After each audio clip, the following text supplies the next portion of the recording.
এই লোকমানে হাকিম কেমন প্রজ্ঞাময় ছিলেন একটু শোনেন। লোকমানে হাকিম একজন রাখাল ছিলেন।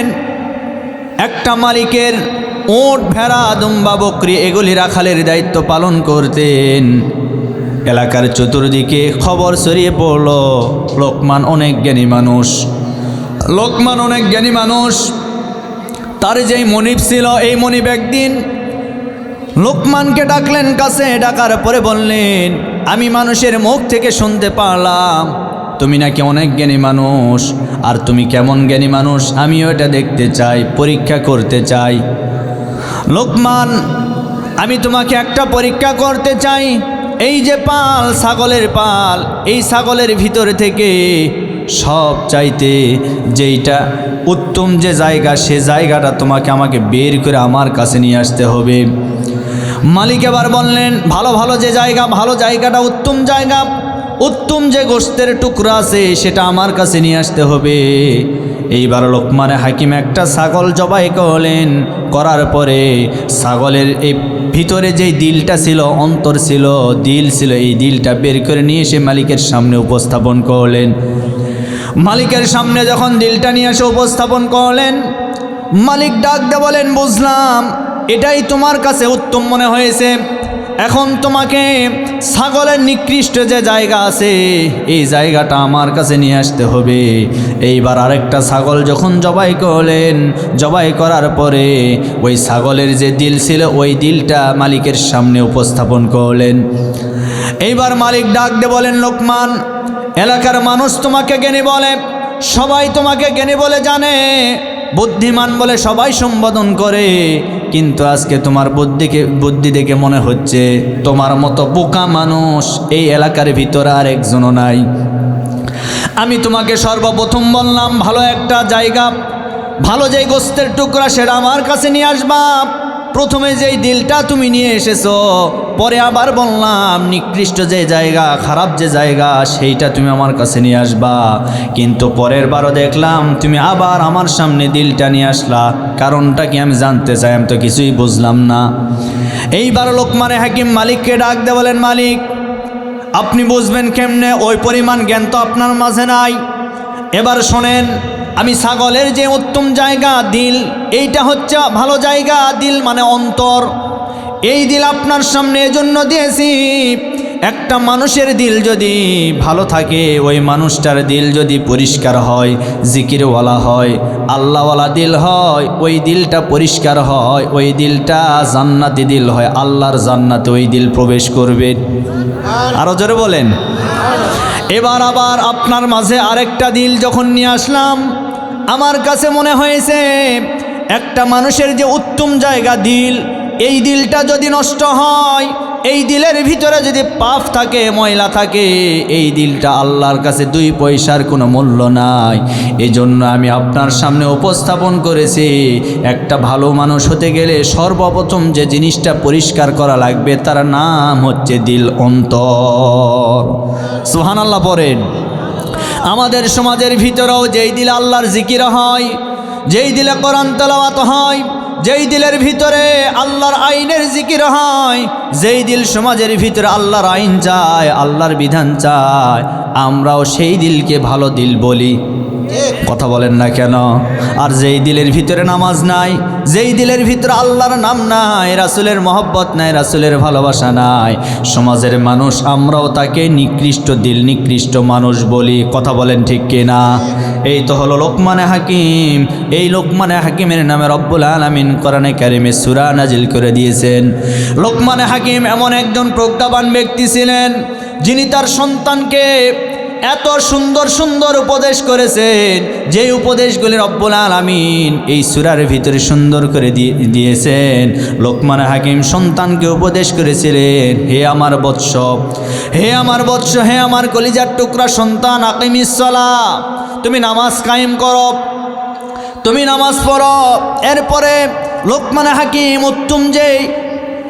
উত্তম যেই নির্দেশনা দিয়েছিলেন, এরপরে সন্তানকে যে উপদেশ দিয়েছিলেন, লা তুশরিক বিল্লাহ, আল্লাহর সাথে কাউকে শরিক করবা না।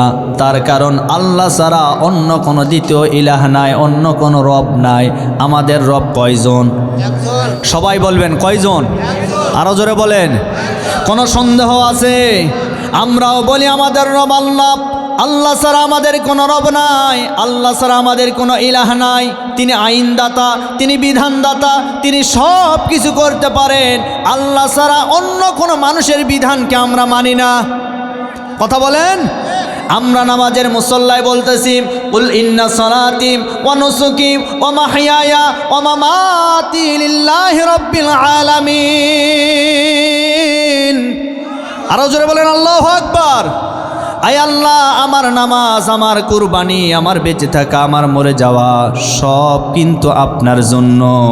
যেই মানুষটা মসজিদের নামাজের মুসল্লায় বলছেন আল্লাহ আমার নামাজ, আমার কুরবানি, আমার বেঁচে থাকা, আমার মরে যাওয়া, আমার রাজনীতি, আমার সব নীতি, আমার সমাজনীতি সব আপনার জন্য, সেই মানুষটাই বাহিরে এসে দেখবেন আবার স্লোগান দেয় অমুক নেতার চরিত্র ফুলের মতো পবিত্র, নামাজ নাই, এক ওয়াক্ত গাঁজা খাই 5 ওয়াক্ত।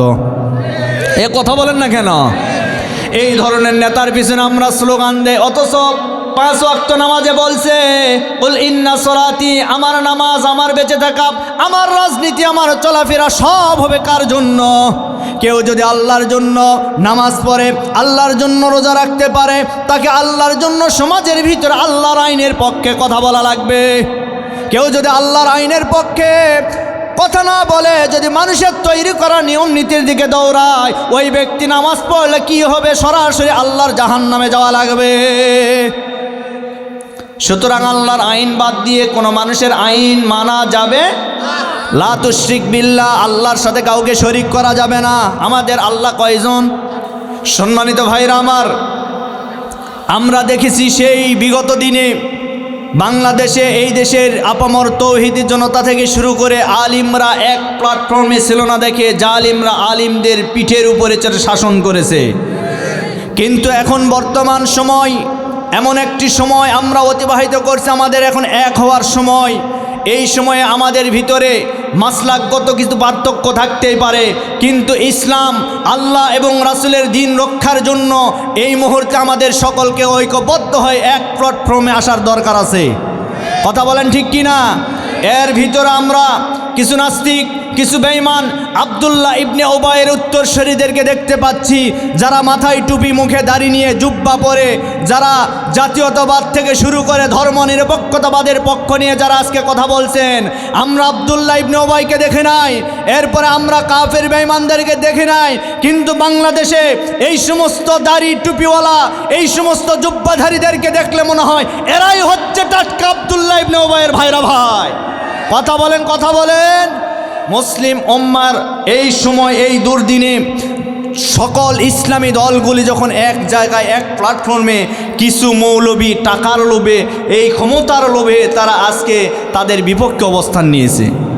কথা বলেন। তবে আমরা বলতে চাই, জাতি এদেরকে আগামীর দিনে এদেরকেই টার্গেট করবে। কথা বলেন। যতই তোমরা ক্ষমতার লোভ নিয়ে আজকে তোমরা ইসলাম বিরোধীদের বিপক্ষে তোমরা যতই দাঁড়াও না কেন, আগামীতে তোমাদের কোনো কাজ হবে না। কথা বলেন, কথা বলেন। আপনারা মনে হয় মন খারাপ করতেছেন, রাগ করতেছেন নাকি? হ্যাঁ, মন খারাপ হয়। এগুলি হক কথা বলতেই হবে, কারণ সমাজ পরিবর্তন করতে হবে।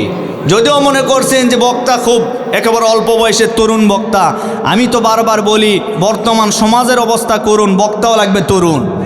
কথা বলেন। এই সমাজ পরিবর্তন করতে চাইলে 5 আগস্টে দেখেন ছোট ছোট বাচ্চারা, আমার ছাত্র ভাইয়েরা এই গণ অভ্যুত্থান ঘটিয়েছেন, আমরাও তাদের সঙ্গী হয়েছিলাম, আমরাও সেই আন্দোলনে শরিক ছিলাম। সুতরাং বলতে চাই, আগামীর এই দেশকে রক্ষা করতে হলে তরুণদের হাতে আগামীর নেতৃত্ব দিতে হবে। ঠিক কিনা বলেন?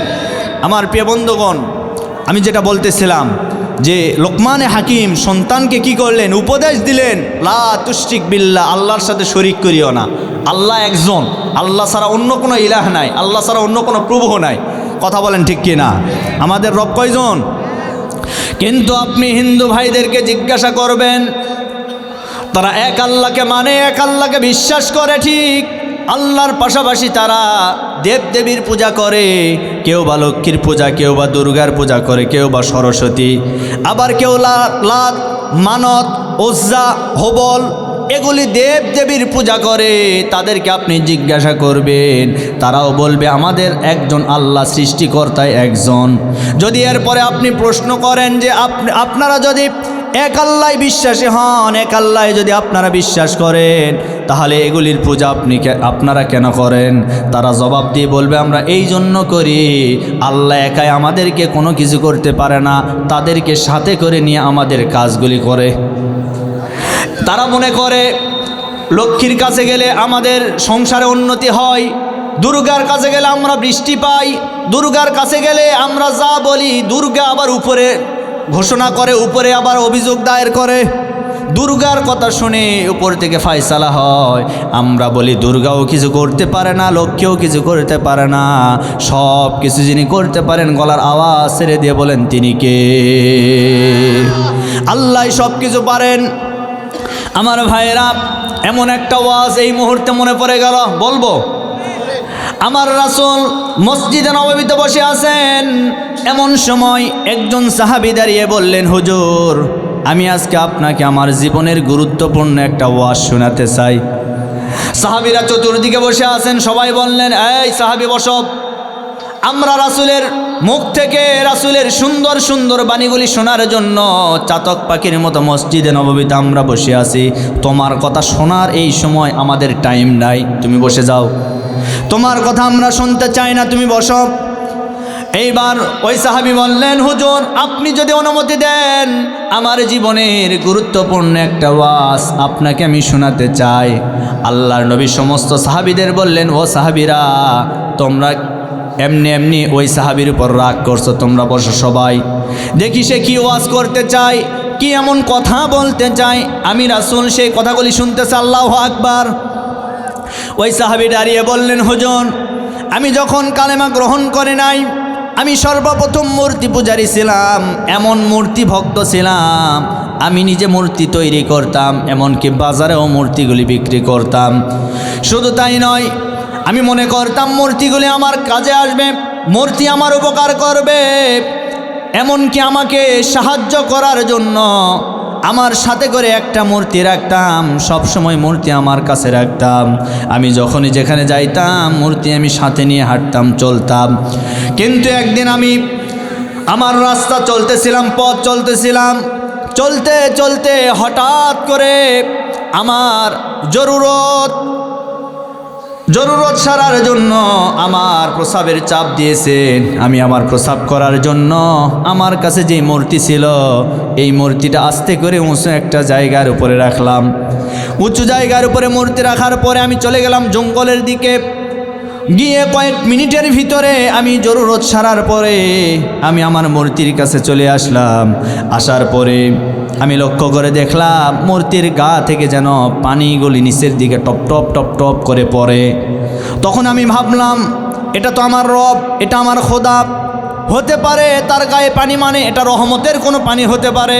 আমি রহমতের পানি মনে করে আমি করলাম কি, ওই মূর্তির গায়ে যেই পানিগুলি ছিল ওই পানিগুলি আমার জিহ্বা দ্বারা চাটতে লাগলাম। চাটতে চাটতে আমার মুখের ভিতরে যখন পানিগুলি যায়, আমি পানিগুলি পেটের ভিতরে নেওয়ার জন্য আমি গলাতে চাপ মারলাম। চাপ দিয়ে দেখি পানিগুলি কেমন যেন নোনা নোনা লাগে, নোনা নোনা লাগে। আমি চিন্তা করলাম রহমতের পানির এইরকম স্বাদ কেন, এইরকম স্বাদ কেন? এই চিন্তা করতে করতে পাশে আমি লক্ষ্য করে দেখলাম একটা কুকুর দাঁড়িয়ে আছে, কুকুরের নিচ দিয়ে পানিগুলি টপ টপ টপ টপ করে পড়ে। তখন আমি চিন্তা করলাম হাই রে হাই, এটা তো রহমতের পানি নয়, এই পানি হচ্ছে ওই কুত্তার পানি। কিসের পানি? কথা বলেন না কেন? কুকুরের পানি। কুকুরের কাজ যে যত উঁচু জায়গা পাবে সেখানে কাজ সারে, যেখানেই দেখবো উঁচু জায়গা একেবারে ঠ্যাং উঁচু করে মেরে দিবে। কথা বলেন? আমাদের মতো কিছু মানুষও আছে দেখবেন দাঁড়িয়ে থেকে প্রসাব করে। আচ্ছা, দাঁড়িয়ে থেকে প্রসাব করে কারা? কুকুর মার্কা মানুষ যারা। কথা বলেন? মুসলমানের সন্তান কখনো দাঁড়িয়ে থেকে প্রসাব করতে পারে না। আর বসে থাকে প্রসাব, এই আদব আপনি পাবেন কোথায়? মাদ্রাসায় গিয়ে দেখেন, মাদ্রাসায় পাওয়া যায়। মাদ্রাসার ছাত্ররা কিন্তু কখনো দাঁড়িয়ে প্রসাব করে না, ওরা বসে বসে প্রসাব করে। আর আপনি প্রাইমারি স্কুলে যান, কত ছাত্র আমি দেখেছি, একবার এক ছাত্র দেখি প্রসাব করতে করতে ওর মেশিন দিয়ে 100 লিখছে। বোঝেন নাই? কত কত 100, এটা দিয়ে পেঁয়াজ দিয়ে, বোঝেন নাই? পেঁয়াজ দিয়ে দিয়ে কত লিখছে? 100 লিখতেছে। ওর হাত ধরে, এই পেটা বিয়াদব, 100 লেখা কোনো? তোমার স্যারেরা কি শিক্ষা দেয় না বসে থেকে পেশাব করা লাগে? তুমি দাঁড়িয়ে থেকে পেশাব করো, আবার 100 লিখো। ওই আমার কানের কাছে মুখটা লাগে, বলে হুজুর আপনি হয়তো জানেন না, মাঝে মধ্যে আমাকে স্যারেরাও দাঁড়িয়ে থেকে করে হুজুর। তাহলে যেই স্কুলের স্যারেরা দাঁড়িয়ে থাকে পেশাব করে, সেই স্কুলে আপনার সন্তানকে কিভাবে বসে থাকার শিক্ষা দিব বলেন? অতএব এই শিক্ষা কোথায় পাওয়া যায়? কথা বলেন না কেন? মাদ্রাসায়। এই যে এখন সময় আসছে জানুয়ারি মাস, আপনার ছোট ছোট বাচ্চাদেরকে, ছোট ছোট সোনামণিদেরকে ভর্তি করাবেন। সর্বপ্রথম আপনি হয় কোনো ক্যাডেট মাদ্রাসা অথবা নুরানি মাদ্রাসায় প্রথম শিক্ষা দিবেন। কারণ আপনি যদি শুরুটা যদি ভালো শিক্ষা দিতে পারেন, ও বড় হয়ে যেটাই হোক না কেন, ডাক্তার হোক, ইঞ্জিনিয়ার হোক, যা কিছু হোক না কেন, ও কোনো দিন 2 নাম্বার হতে পারবে না, 1 নাম্বারই হবে। যদি ডাক্তার হয়, দেখবেন ওর ভিতর আল্লাহর ভয় থাকবে। এখনকার ডাক্তারগুলিতে অধিকাংশ ডাক্তার কষায়। ডাক্তারের কাছে চিকিৎসা নিতে গেছেন, হাঁটুর ব্যথা। কিসের ব্যথা? হাঁটুর ব্যথা। সামান্য একটা টেস্ট যদি এক্সরে দিলে হয়ে যায়, কিন্তু এক্সরে দেয় না, আলট্রা দিবে, রক্ত দিবে, পেশাব দিবে, আরও যে কত আছে আল্লাহ ভালো স্যার। কথা মনে হয় ভুল বললাম? হ্যাঁ, সর্বশেষ বিল হলো কয় 5,000 টাকা বিল, ডিসকাউন্ট দিলাম, দিয়ে 3,532 টাকা। এটা বলে ডিসকাউন্ট। কত বড় বাটপারি! কথা কি ভুল বললাম? এগুলি চলছে আমাদের সমাজে। ওই ডাক্তারের ভিতরে যদি আল্লাহর কোরআন থাকতো, ও কোনো দিন এই অসহায় গরিব এই দোস্ত মানুষদের উপরে জুলুম করতে পারতো না। আপনার সন্তান যদি দিনের শিক্ষা পায়, শিক্ষা পাওয়ার পরে যদি সরকারি কোনো ইঞ্জিনিয়ার হয়, খোদার কসম করে বললাম, ওই ইঞ্জিনিয়ার কোনো দিন রডের জায়গায় বাঁশ ঢোকাই দিতে পারবে না। কারণ তার ভিতরে কি আছে? কোরআন আছে। কোরআন শিক্ষা দেন। এজন্য আপনার সন্তানকে মাদ্রাসায় শিক্ষা দিবেন। পারবেন না ইনশাল্লাহ? আমার ভাইরা, আমি যেটা বলতেছিলাম, এইবার ওই সাহাবী লক্ষ্য করে দেখলেন কুকুরের নিচ দিয়ে পানি টপ টপ করে পড়ে। এই পানিটা দেখার পরে সে মনে মনে ভাবলেন, না, এটা কোনো রহমতের পানি নয়, এটা কুকুরের পানি। যেই কুকুরের হাত থেকে সামান্য একটা মূর্তি নিজেকে রক্ষা করতে পারে না, সে আবার আমাকে রক্ষা করবে কেমনে, হেফাজত করবে কেমনে? আল্লাহর নবীকে বলেন, হুজুর সেই দিন আমি মূর্তিটা আমি নিজের হাত দ্বারা ভেঙে ফেলেছি। ভাঙ্গার পরে আমি চিন্তা করলাম, এই ধর্মে আমি আর থাকতে চাই না, আমি ভালো ধর্মে যেতে চাই। সর্বশেষ চিন্তা ভাবনা করে দেখলাম, ইসলাম ধর্মের উপরে এত সত্য এবং নিষ্ঠাবান ধর্ম পৃথিবীতে আর কোনো ধর্ম নাই। হুজুর, তারপর থেকে আমি আপনার কাছে এসেছি, আপনার হাতে হাত রেখে কালেমা পড়ে মুসলমান হয়ে গেছি। সুবহানাল্লাহ, জোরে বলেন। এজন্য আমরা এক আল্লাহ বিশ্বাসী। লোকমান হাকিম সন্তানকে শিক্ষা দিলেন, লা তুশরিক বিল্লাহ, ও আমার বৎস তুমি শিরিক করিও না, ইন্নাশ শিরকা লাযুলমুন আযীম, নিশ্চয় শিরিক হচ্ছে মহাজুলুম। এজন্য আমি আপনাদেরকে বলি, আমাদের সন্তান হয় না, অনেক মা বোনেরা আছে সন্তান হয় না, পীর বাবার কাছে যায় একটা সন্তান চাওয়ার জন্য। আরে ভাই, সন্তান চাইতে হলে যার কাছে চাইতে হবে তিনি আমার কে? জোরে বলেন। কোনো মানুষ কোনো কিছু দিতে পারে না, কোনো মানুষ সন্তান দিতে পারে না। সম্মানিতা মা বোনেরা আমার, সন্তান যদি পেতেই চান, আপনি আল্লাহর কাছে বলুন, যাই নামাজের মুসল্লায় বলুন, রব্বুল আলামিন আপনাকে সন্তান দান করবেন। এখন আমাদের সমাজের ভিতর অনেকে আছেন কুসংস্কার, ছোট ছোট শিরিক আছে, যারা বলে যে রাত্রিবেলা কাউকে টাকা দেওয়া যাবে না, দিলে নাকি বলে ফকির হয়ে যাবে। বলে কি না, রাত্রিবেলা টাকা দেওয়া যাবে না, হাতের তালু চুলকাইলে নাকি ঘরে টাকা আসে। এরপরে মহিলা মা বোনেরা খাবার খাওয়ার সময় একবার ভাত উঠায় দেয়, বলেন একবার নেওয়া যাবে না, আরেকবার নেওয়া লাগবে। এই ধরনের কথা যারা বলে, এই ধরনের কথা যারা বিশ্বাস করে, নিঃসন্দেহে এরা শিরিক করলো। কি করলো? এগুলি ছোট ছোট শিরিক। এই ছোট্ট ছোট্ট শিরিক করার কারণে আমাদের ঈমানগুলি আজকে চলে যাচ্ছে, আমরা নিজেও বুঝতে পারছি না। আল্লাহ আমাদেরকে শিরিক মুক্ত জীবন দান করুক, আমিন কোন, আরো জোরে বলেন। আমার ভাইয়েরা, সেই লোকমানে হাকিম, সেই লোকমান থেকে একেবারে সর্বশেষ যে আয়াতে কারিমা 34 নম্বর আয়াত, এই আয়াতে কারিমা তেলাওয়াত করেছে। আসেন এইবার আমার আয়াতের দিকে চলে যায়। আল্লাহ রাব্বুল আলামিন বলেন, ইন্নাল্লাহা ইনদাহু ইলমুস সাআহ ওয়া ইউনাজ্জিলুল গায়সা ওয়া ইয়ালামু মা ফিল আরহামি ওয়া মা তাদরি নাফসুম মাযা তাকসিবু গাদা ওয়া মা তাদরি নাফসুম বিআইয়ি আরদিন তামুতু ইন্নাল্লাহা আলিমুন খবীর। আল্লাহ রাব্বুল আলামিন বলেন, নিশ্চয় 5টা জিনিসের জ্ঞান দুনিয়ার কোনো মানুষকে আল্লাহ দেয় নাই, এমনকি আমার রাসূলকেও এই 5টা জিনিসের জ্ঞান আল্লাহ দেন নাই। এই 5টা জিনিসের জ্ঞান রব্বুল আলামিন তার কুদরতে হাতে রেখে দিয়েছেন। 1 নাম্বার জ্ঞান হলো ইন্নাল্লাহা ইনদাহু ইলমুস সাআহ, নিশ্চয় কিয়ামত কবে হবে এইটা দুনিয়ার কোনো মানুষ বলতে পারবে না। কিয়ামত কোন দিন সংগঠিত হবে দুনিয়ার কোনো ব্যক্তি, দুনিয়ার কোনো দার্শনিক, দুনিয়ার কোনো ডাক্তার কেউ বলতে পারবে না, এমনকি আমার নবীজি সে নিজেও বলতে পারবে না।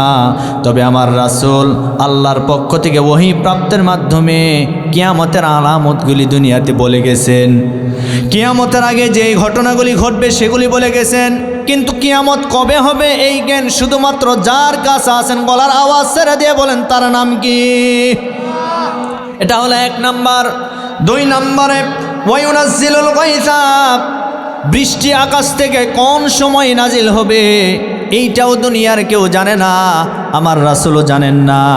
বৃষ্টি কখন নাজিল হবে, বৃষ্টি কোন দেশে নাজিল করা লাগবে, আসমান থেকে কোন সময় নাজিল হবে, রব্বুল আলামিনের কাছে এই সময়টা আছে, দুনিয়ার কোনো মানুষ জানে না। এটা হলো 2 নাম্বার।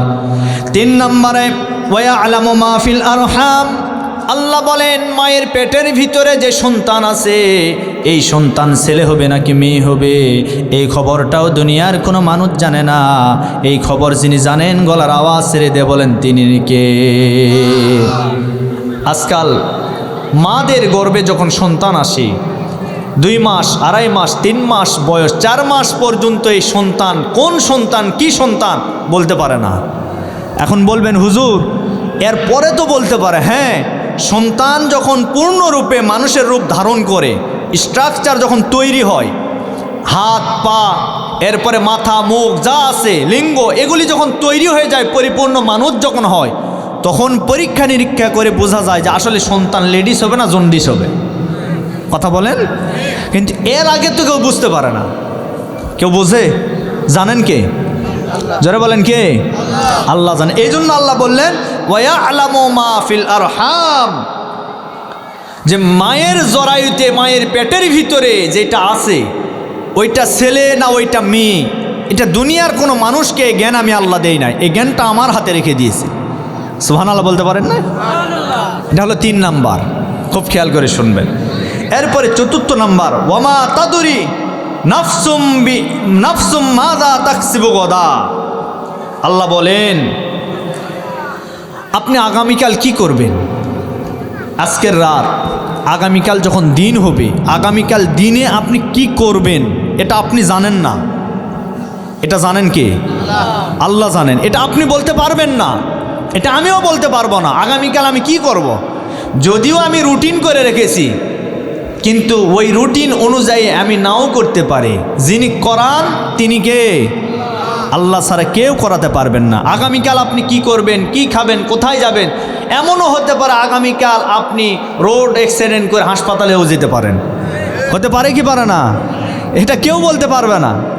যদি মানুষ বলতেই পারতো তাহলে বিপদের আগে মানুষ সাবধান হয়ে যেত। আল্লাহ বলেন এই জন্য আমি মানুষকে এই ক্ষমতা দেই নাই, এটা আমার হাতে রেখে দিয়েছি। আমার ভাইয়েরা, এরপর আল্লাহ বলেন ওয়া মা তাদরি নাফসুম বিআইয়ি আরদিন তামুত, মানুষের কোন জায়গায় কোন স্থানে মৃত্যু হবে, মানুষ কোথায় মারা যাবে, কি অবস্থায় মারা যাবে, দুনিয়ার কোনো মানুষ জানে না। একজন জানেন, গলার আওয়াজ ছেড়ে দিয়ে বলেন তিনি কে? আমাদের মৃত্যু কোন জায়গায় হবে, কি অবস্থায় হবে, আমরা কিন্তু কেউ জানি না। যদি আমাদের মৃত্যু নির্দিষ্ট কোনো জায়গায় হতো, যদি আমরা জানতে পারতাম, তাহলে সে জায়গায় আমরা কিন্তু টাকা খরচ করে যেতাম না। একটা ঘটনা মনে পড়ে গেল, সাইয়েদিনা সুলাইমান আলাইহিস সালাতু ওয়াস সালামের জামানার একটা ঘটনা। তার শাসনামলে একজন মন্ত্রী ছিল।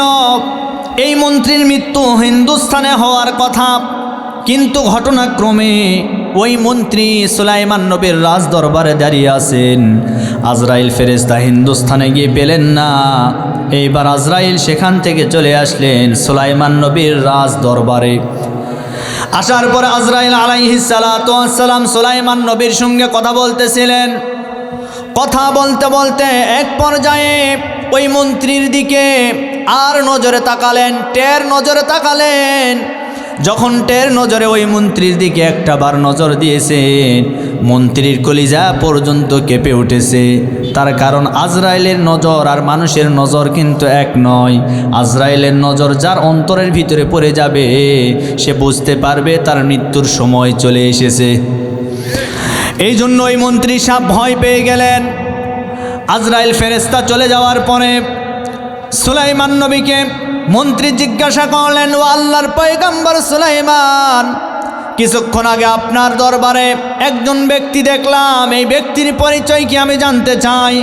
সুলাইমান আলাইহিস সালাতু ওয়াস সালাম বললেন, এই ব্যক্তি দুনিয়ার কোনো সাধারণ মানুষ নয়, এইটা দুনিয়ার কোনো সাধারণ ব্যক্তি নয়, এইটা হচ্ছে আল্লাহর ফেরেশতা আজরাইল। এইটা আল্লাহর ফেরেশতা আজরাইল। ওই মন্ত্রী তখন ডাক দিয়ে বলেন, আমার দিকে দৃষ্টি দেওয়ার পরেই বুঝতে পেরেছি এটা মানুষ হবে না, অন্য কোনো কিছু হবে। আমি তো ভয় পেয়ে গেছি। ও আল্লাহর পয়গম্বর সুলাইমান, যা হবার হয়ে গেছে, আমি আর আপনার রাজ দরবারে থাকতে চাই না, আমি আর রাজ দরবারে থাকতে চাই না। তার কারণ এরপরে দ্বিতীয়বার আবার যখন আজরাইল আপনার দরবারে আসবে, ওই আজরাইলকে দেখার পরে আমি হার্ট অ্যাটাক করে দুনিয়া থেকে মারা যেতে পারি। অতএব আমি আজরাইলকে দেখতে চাই না। আপনাকে আমি একটা অনুরোধ করব, যেহেতু বাতাস আপনার কথা শোনে, বাতাসকে একটু নির্দেশনা দিয়ে দেন। সুলাইমান আলাইহিস সালাতু ওয়াস সালাম এমন একজন পয়গম্বর ছিল, এমন একজন নবী ছিল। সুলাইমান আলাইহিস সালাতু ওয়াস সালামের কথা শুনতেন বাতাস। সুলাইমান নবী যেখানে যাওয়া মনে করতেন, বাতাসকে অর্ডার করতেন, বাতাস সে জায়গায় সুলাইমান নবীকে নিয়ে যেতেন। সুবহানাল্লাহ কোন। সুলাইমান নবীকে বললেন, আল্লাহর পয়গম্বর, আপনি বাতাসকে একটু বলুন, আমি আর আপনার এই সহজে মরতে চাই না, মৃত্যুর হাত থেকে আমি বাঁচতে চাই, আমাকে যেন হিন্দুস্তানে নিয়ে যাওয়া হয়। এই কথা বলার পরে সুলাইমান আলাইহিস সালাতু ওয়াস সালাম মন্ত্রীর কথা শুনলেন। শোনার পরে বাতাসকে বললেন, বাতাস যাও, আমার এই মন্ত্রীকে নিয়ে তুমি হিন্দুস্তানের দিকে নিয়ে চলে যাও। এইবার বাতাস ওই মন্ত্রীকে হিন্দুস্তানে নিয়ে চলে গেলেন। যে জায়গায় নেমে দিয়েছেন, সে জায়গায় নামার পরে সাথে সাথে তাকায় দেখেন আজরাইল তার সামনে হাজির হয়ে গেছে।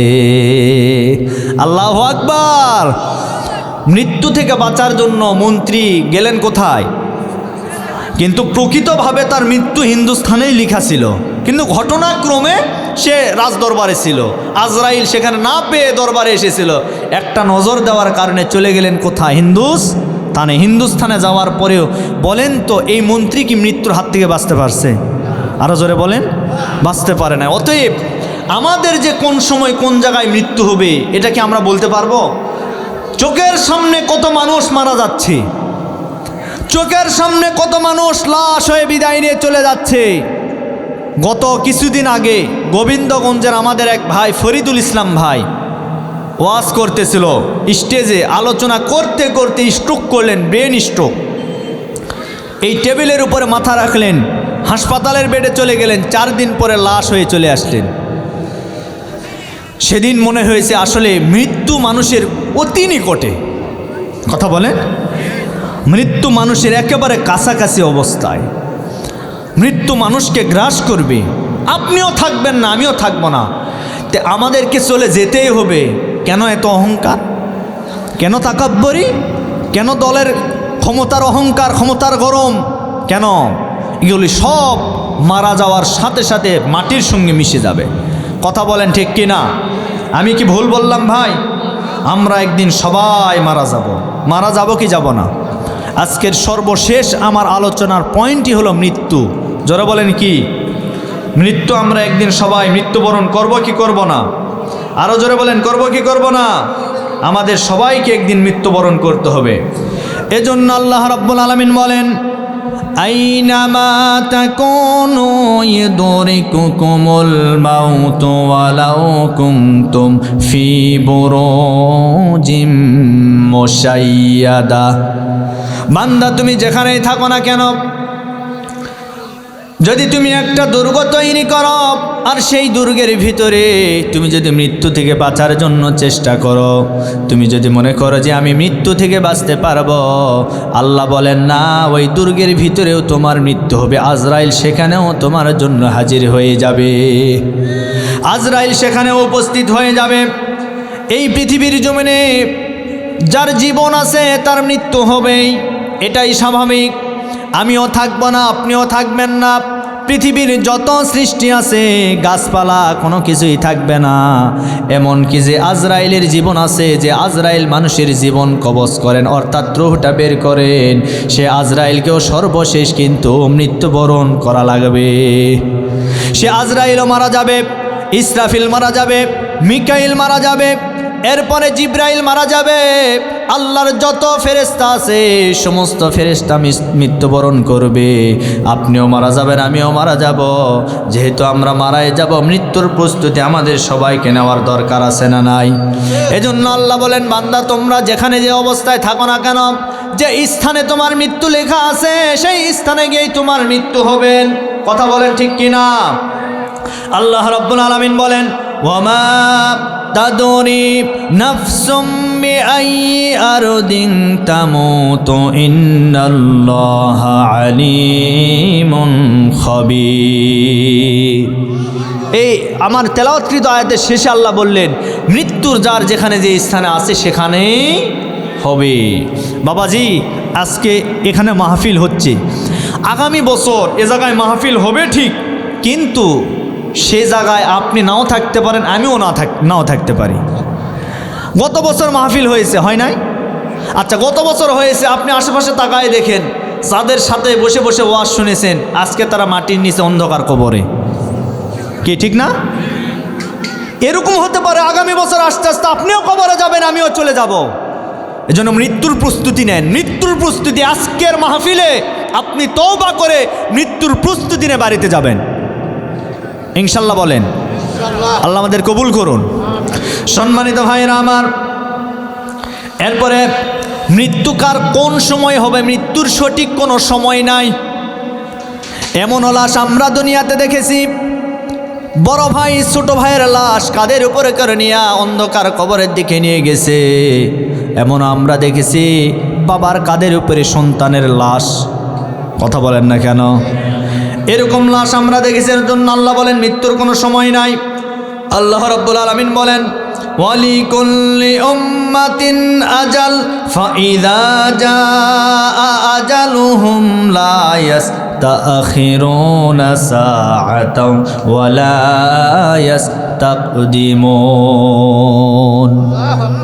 মৃত্যুর কোনো সিরিয়াল নাই, আসার একটা সিরিয়াল আছে, যাওয়ার কোনো সিরিয়াল নাই। যার যখন সময় হয়ে যাবে তাকে মৃত্যুবরণ করতেই হবে। আজরাইল তার সামনে চলে আসবে। আর এই মৃত্যুর ফাইসালা দুনিয়ার কোনো মানুষের হাতে নয়। মৃত্যুর ফাইসালা যার হাতে, গলার আওয়াজ ছেড়ে দিয়ে বলেন তার নাম কি? এজন্য আমার ভাইরা, আমাদেরকে অনেকে মৃত্যুর ভয় দেখায়। আমরা তো বলি আমরা মৃত্যুর ভয় পাই না, আমাদেরকে হুমকি ধামকি দিয়ে কোনো লাভ নাই। এই বিগত দিনে আমরা মৃত্যুকে পরোয়া করি নাই, মৃত্যুকে ভয় করি নাই, আর এখন তো তোমরা কিছুই না, কথা বলেন ঠিক কিনা? সুতরাং আমাদেরকে মৃত্যুর ভয় দেখে কোনো লাভ নাই। আমাদের বহু সাথী সঙ্গীদেরকে আমরা উহুদে, আমরা বদরে হারিয়েছি। সর্বোপরি আমরা এই বাংলাদেশের জমিনে 5 আগস্টে আমরা আমাদের বহু সাথীদেরকে আমরা হারিয়েছি। সুতরাং আগামীর বাংলাদেশে ইনসাফ ভিত্তিক রাষ্ট্র ব্যবস্থা কায়েম করতে গেলে আমাদের জীবন দেওয়া লাগবে, আমাদের মাল দেওয়া লাগবে। আমরা কারা কারা প্রস্তুত আছি? দুটি হাত তুলে আল্লাহকে দেখায়। আল্লাহ কবুল করুন। সুতরাং মৃত্যুর ফয়সালা কার হাতে? জোরে বলেন না, কার হাতে? মৃত্যুর ফয়সালা আল্লাহর হাতে। আমার ভাইয়েরা, এই পৃথিবীর জমিনে আমরা দুনিয়াতে এসেছি, আসার পরে আমরা হিসাব করতেছি, এমন একটি হিসাব মনে হয় আমি আগে এসেছি, এজন্য আমি আগে চলে যাব না, বরং আমি আগে আসলে কি হবে, আমি কিন্তু সর্বপ্রথম সবার আগেও চলে যেতে পারি। পারি কি পারি না? আসার একটা সিরিয়াল আছে, যাওয়ার কোনো সিরিয়াল নাই।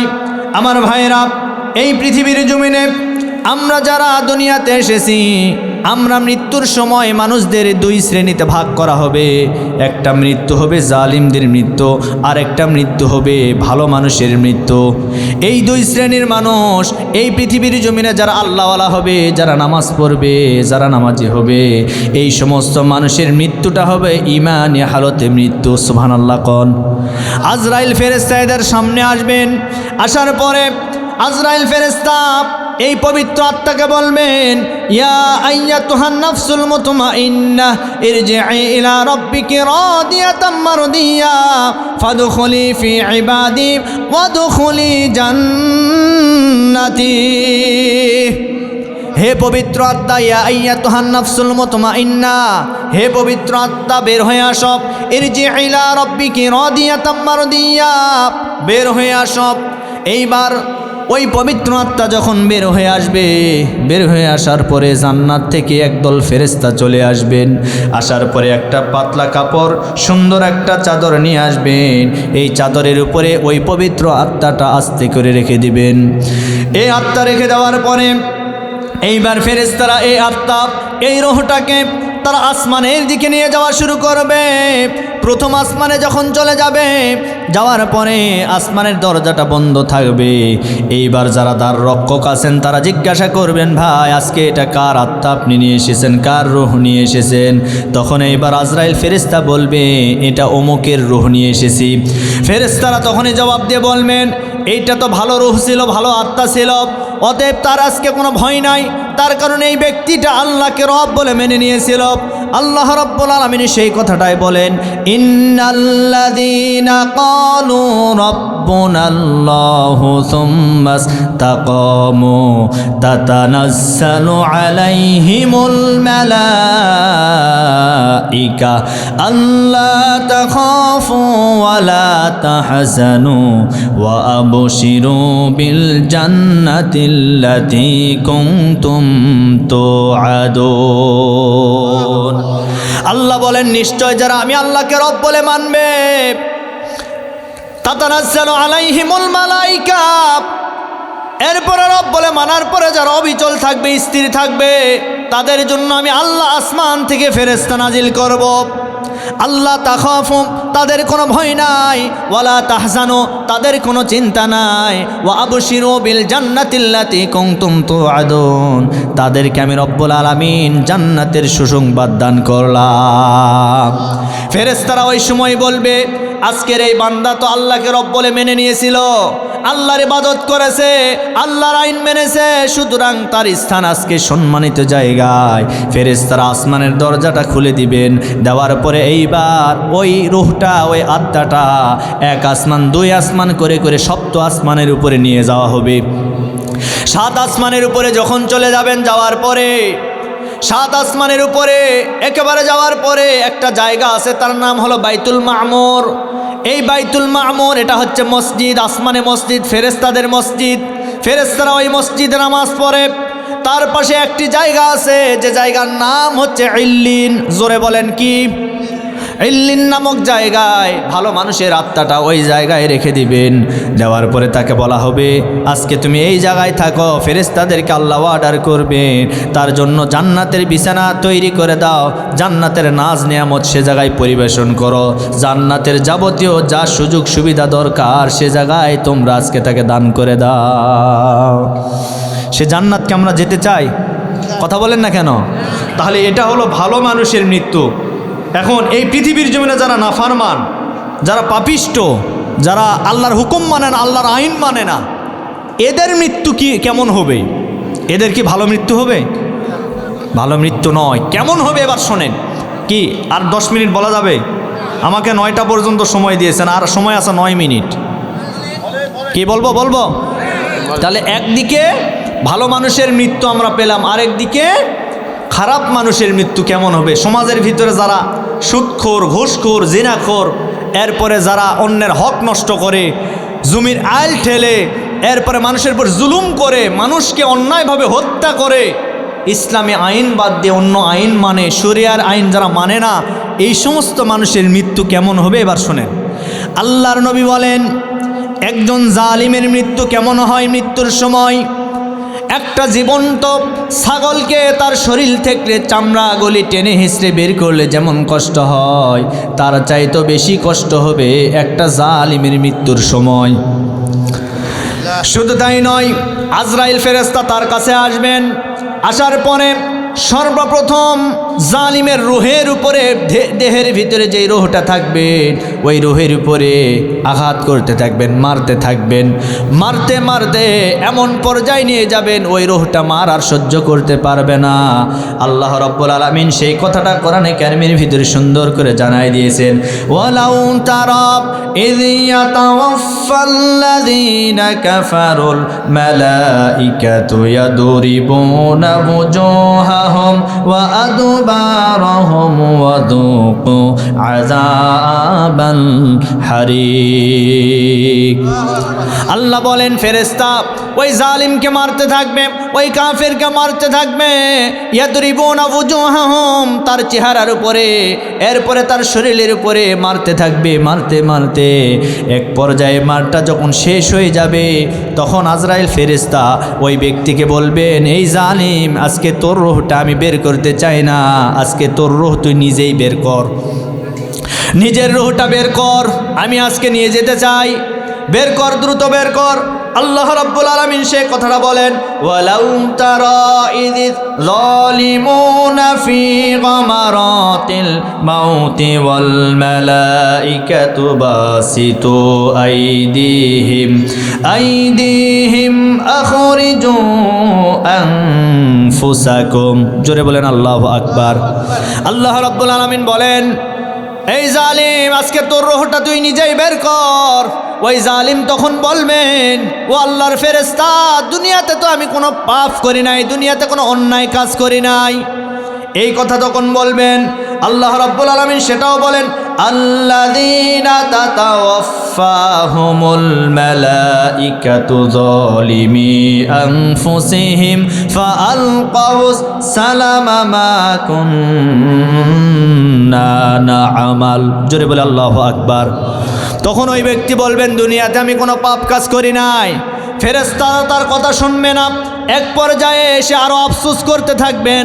সূরা কিয়ামার ভিতরে আল্লাহ বলেন, কাল্লা ইযা বালাগাতিত তারাকিয়া ওয়া কিলা মান রাক ওয়া যান্না আন্নাহুল ফিরাক ওয়াল তাফাতিস সাকু বিসাক ইলা রাব্বিকা ইয়াউমা ইযিনিল মাসাক। যখন তার মৃত্যু গলার কাছে চলে যাবে, গলার কাছে যাওয়ার পরে তাকে বলা হবে, এই জালিম, এই কাফির, বেঈমান, আজকে তোকে কে বাঁচাবে? ওয়াকিলা মান রাক, আজকে তোকে কে বাঁচাবে? ওয়াযান্না আন্নাহুল ফিরাক, তখন সে বলবে, আমাকে বাঁচানোর মতো দুনিয়াতে কেউ নাই। ওয়ালতাফাতিস সাকু বিসাক, তখন ওই কাফের, ওই বেঈমান, ওই জালিম মৃত্যুর জন্য প্রস্তুতি গ্রহণ করবে। ইলা রব্বিকা ইয়াউমা ইযিনিল মাসাক, পায়ের গোছা তখন সোজা হয়ে যাবে, মৃত্যুর জন্য প্রস্তুতি গ্রহণ করবে। এক পর্যায়ে মৃত্যুটা যখন তার কাছাকাছি চলে আসবে, আজরাইল ফেরেশতা ওই জালিমের পায়ের তালুতে সর্বপ্রথম হাত রাখবেন। পায়ের তালুর ভিতরে রুহটা লুকানোর জন্য চেষ্টা করবেন, লুকাতে পারবে না। ওই রুহের উপরে যখন হাতটা দিবেন, ওই রুহ তখন হাঁটুর উপরে চলে আসবেন, হাঁটুর উপরে হাতটা মারবেন, ওই রুহটা আবার বুক পর্যন্ত চলে আসবেন। বুকের উপরে যখন আজরাইল হাতটা মারবেন, ওই রুহটা গলার উপরে চলে আসবেন। আবার আজরাইল ফেরেশতা গলাতে যখন হাতটা মারবেন, ওই রুহটা মাথার উপরে যাওয়া শুরু করবে বাঁচার জন্য, রক্ষা পাওয়ার জন্য। কিন্তু আজরাইলের থাবা থেকে সেই দিন সে বাঁচতে পারবে না, বাঁচতে পারবে না। এইবার আজরাইল ফেরেশতা তার ভিতর থেকে টেনে হিঁচড়ে একেবারে জোর করে তার ভিতর থেকে রুহটা বের করবেন। রুহটা বের করার পরে জাহান্নাম থেকে একদল ফেরেশতা চলে আসবেন। আসার পরে ওই ফেরেশতারা একটা কাপড় নিয়ে আসবেন, যে কাপড় ময়লাযুক্ত, দুর্গন্ধযুক্ত, এমন একটা কাপড় ফেরেশতারা নিয়ে আসবেন। নিয়ে আসার পরে ওই কাপড়ের উপরে এইবার এই দুর্গন্ধযুক্ত রুহটা রেখে দিবেন। ওই রুহ থেকে এমন পচা দুর্গন্ধ বের হবে, ওই রুহটা নিয়ে আল্লাহর ফেরেশতা আসমানের দিকে নিয়ে যাওয়া শুরু করবেন। যখন প্রথম আসমানে চলে যাবে, আসমানে যাওয়ার পরে আসমানের যে দার রক্ষক ফেরেশতারা আছে তারা বলবে, না, আজকে এর রুহটা আমরা উপরে উঠতে দেব না। তার কারণ দুনিয়ার জমিনে এই লোকটা জালিম ছিল, ফাসিক ছিল, এই লোকটা কাফির ছিল, আল্লাহর দিন বিরোধী শক্তি ছিল। আজকে তার রুহটা আমরা আসমানে উঠতে দেব না। আসমান হচ্ছে পবিত্র জায়গা, যে জায়গায় ফেরেশতারা থাকেন, যে জায়গায় আল্লাহ থাকেন, যে জায়গায় জান্নাত আল্লাহ সৃষ্টি করে রেখেছেন, এমন পবিত্র জায়গায় অপবিত্র আত্মাকে আমরা ফেরেশতারা উঠতে দিব না। এই কথা যখন বলবেন, বলার পরে এইবার আজরাইল ফেরেশতা করবেন কি, ওই রুহটা নিয়ে জমিনে চলে আসবেন। জমিনে আসার পরে মাটির নিচে একটা জায়গা আছে, যে জায়গার নাম হচ্ছে সিজ্জিন। ওই সিজ্জিন নামক জায়গা এই পাপিষ্টের রুহটা আস্তে করে রেখে দিবেন। সিজ্জিন শব্দের অর্থ হচ্ছে জেলখানা, সিজ্জিন শব্দের অর্থ হচ্ছে আবদ্ধ ঘর, সিজ্জিন শব্দের অর্থ হচ্ছে অন্ধকার ঘর, সিজ্জিন শব্দের অর্থ হচ্ছে আয়না ঘর। এ কথা বলেন না কেন? সিজ্জিন শব্দের অর্থ কি? আয়না ঘর। আয়না ঘর ছিল কি ছিল না? জোরে বলেন। ছিল মানে বিগত দিনে ভালো ভালো মানুষদেরকে আয়না ঘরের ভিতরে বন্দি করে রাখা হয়েছিল বিচারের নামে, প্রহসন করে। এমনকি আমাদের কোরআনের মুফাসসিরকেও দুনিয়া থেকে বিদায় করে দেওয়া হয়েছে। কথা বলেন, কথা বলেন। আজকে তারা বিদায় নিল, দেশের ভিতর অশান্তি লেগে গেল। আজকে কোথাও শান্তি নাই, সব জায়গায় অশান্তি। আজকে গুপ্ত হত্যা, আজকে রাস্তায় ডাকাতি, আজকে বিভিন্ন বাড়িতে শিং কেটে দেখেন বাড়ির গরু, বাড়ির যা কিছু আছে চুরি করে নিয়ে যাচ্ছে। কারা নিয়ে যাচ্ছে আমরা সব তথ্য জানি। এরা বিগত দিনের স্বৈরাচারের পেতাত্তারা। কথা বলেন।